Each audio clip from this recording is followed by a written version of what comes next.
Според извештајот на Европската агенција за животна средина, во Македонија се диша најотровен воздух во Европа, тоа веќе сите го знаеме.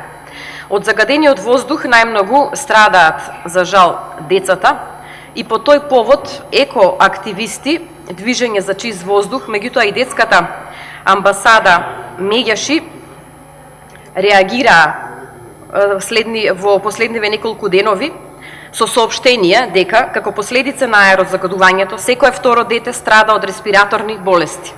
Луѓето страдаат од низареспираторни и кардиоваскуларни болести, состојби асоцирани со предвремено раѓање или генетски мутации на плодот.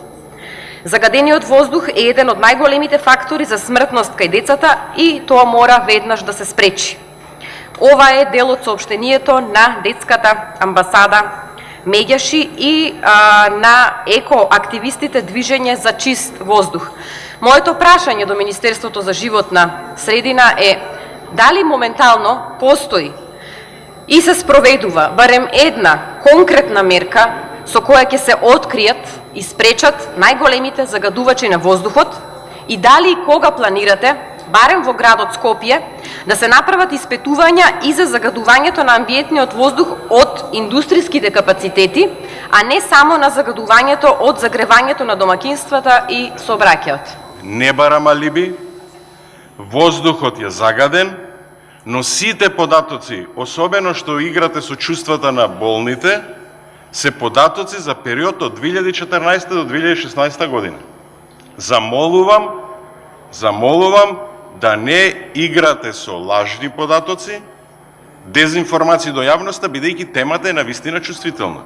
И да ве замолам да се приклучите, како што го направивме тоа вчера во заедничко договарање на заклучоците, да се приклучите во поддршка на имплементација на заклучоците што се надевам ова собрание ќе ги донесе, бидејќи тоа ќе доведе до решение.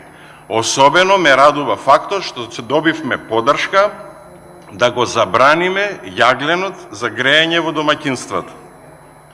Тоа ќе значи многу почист воздух и тоа ќе значи пред се повеќе здравје за оние семејства, децата на оние семејства кои што за жал, предпоставам од социјални причини, граѓаните го користат дома за загревање.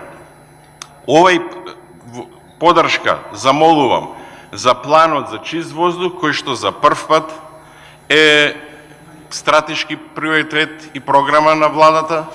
За прв пат има одредена буџетска алокација од 2 милиони евра, се разбира на која што се приклучуваат и средствата во животната средина и средствата кои што доаѓаат како од донаторската заедница, но сакам да истакнам и средствата кои што се спремни да помогнат од страна на деловната заедница. Покрај тоа, пред 2 седмици на владата, на иницијатива на премиерот на владата, сите државни институции, сите јавни институции, таму каде што може да се даде задача, таму каде што не се препорача, да направат по една акција во делот на намалување на аерозагадувањето,